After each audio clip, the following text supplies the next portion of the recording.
Hello, hello, hello. Just want to give a quick nudge. Um, Father God, we thank you for this time. We thank you for this segment. I pray to God that you may get honor and the glory. May the words of my mouth, the meditation of my heart be acceptable in your sight. Oh God, my Redeemer. So, like I said, I don't like to start anything unless I give it to God in prayer. Oh, my eyes are sticking. But anyway, what I wanted to come on and say is I was thinking about discernment. A lot of people like to tell me you have a very high discernment. You are very spiritual in the sense that you can tap into unseen things. Now, this is not something that I practice or something that, people would say, oh, you working on this or whatever the case may be. It's just something that I was born with. I don't know if it all happened when I had my eye problems with my eyes, and I had my first out of body experience on the operating table when that was the first time that I actually saw myself in a comatose state, and I could have told what was happening in the area where I was being operated. I could see my mom, those waiting outside the room, the operating room. I could see my sisters and stuff that were in Nassau, but I was in Jackson Memorial Hospital, Paxson Farmers Eye Institute. One of those I was in at that time, and I was able to see both cities at the same time. Now, ever since that, I know that my mom used to ask me things like, Sarah, would you dream? Or would you think about this? And then sometimes I would just observe her doing certain things. And I say, Mommy, I don't think this is what you should do. Or, Mommy, I think you should go ahead with this. And I've lived my life like that. And I noticed like my sisters, my brothers, they would always question me on things. Um, Now, I'm not the most educated in the family. I'm not that, but I know for sure that they trust my instinct. And when I say something, they know that, hey, her judgment is going to be good. Um, and so, even with my life, I try to do that. So, what is discernment to me? It's actually, I think, tapping in to those questions that go on in your spirit, in your mind, because we know that the mind is the spirit.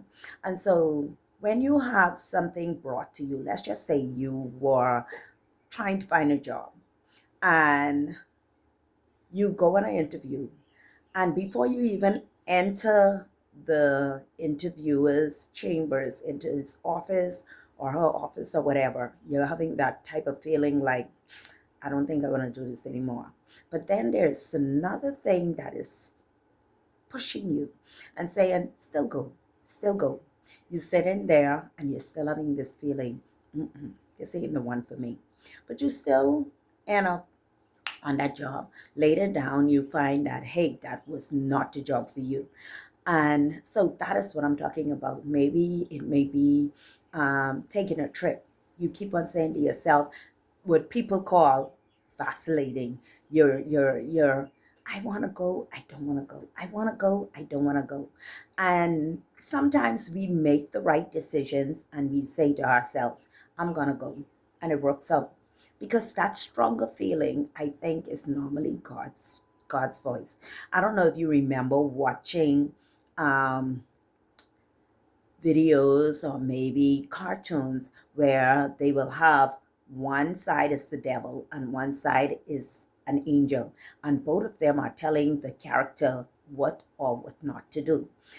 And I think that we have to tap into the angel side that tells us what to do, that is right, what is pleasing. um, don't go on emotions, don't go on somebody's the way that they look, their smile. For me, I don't care. You have the prettiest face, the handsomest face, the brightest of smiles. I could see past that. Now, I'm gonna choose carefully. I don't always make the right decision all the time, but deep down inside, trust me, I'm not easily fooled. I'm gonna pick up on certain cues that you're giving that makes me feel like, hey, going another step with this person, or maybe even rushing something, or maybe even, let's say, congregating or joining that sector of persons, people, group, whatever it is, click, whatever. If it's not feeding into my spirit something that is positive, trust me, I'm gonna keep far away. I don't care how good it is. I don't care how much money involved. I am getting out of there fast and in a hurry, because I've seen in the past that when I bypass these things and I don't trust my good judgment, I don't use good sense, and I don't use my intuition, or I don't follow the leading of God, or what people will say is like a sixth sense or something like that. You get yourself into problem. I get myself into problem. And so I would entreat with you today that have the spirit of discernment. Discernment, discernment, discernment. If you think that you can't tap into it, you don't know which one is telling you the truth, pray on it and ask God to open your spirit, your eyes, your spiritual eyes, that you may see the counterfeits, that He may open up your ears, that you may hear clearly. When they're saying, I love you, make sure that you're hearing, I love you.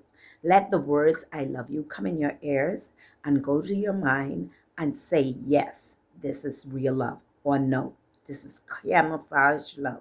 This is not real. This is counterfeit. Let I am your friend. When persons come to you, let your eyes see the snake, not the person standing in front of you.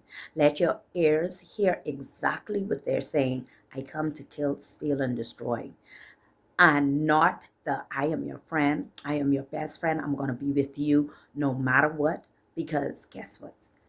There are a lot of sheep out there. But guess what? All of them aren't real. There are some of them that are wolves dressed up in sheep clothing, ready to snatch you. So be wise, be strong in the Lord and in the power of His might.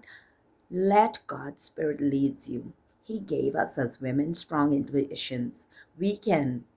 Our husband can tell us every day. I remember when I was married, I love you, I'll never leave you, I'm going to always be by your side. But they dating somebody else.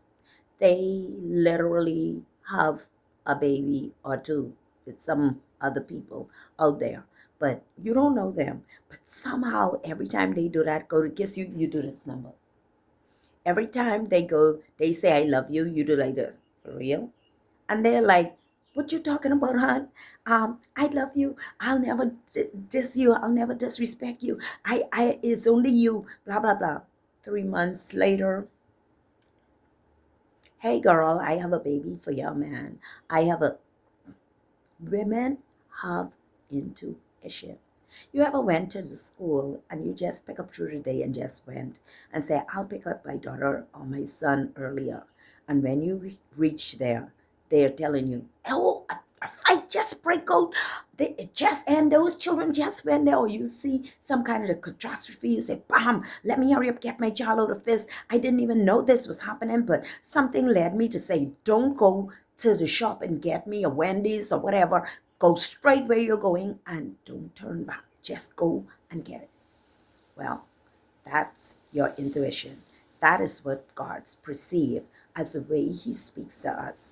And it is God's directions in our lives, leading us to positive stuff. I give God the glory today because I had two separate dreams of accident, and I was able to counteract those by prayer and supplication before the Lord. Not only that, by refraining from taking the trip, from refraining from going in the direction that I wanted to go. I listened to God and I said to myself, but if I do this, I'll lose. But you know what came to me? If you do it, you'll lose your life because you're running after something that's not running after you. And on top of that, I've warned you in your dreams. And guess what? If you just stand still, stay where you are, stay planted, you'll grow.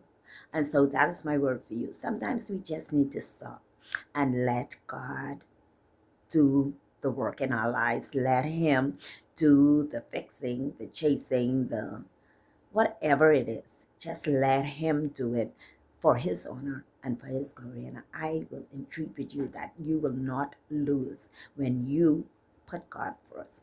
And when you use your intuition, when you use your common sense, when you use the wisdom of God, and when you know how to use discernment in the right way, when God gives you that spiritual eye and spiritual ears and a voice, guess what? The weapons will fall, but they will not prosper.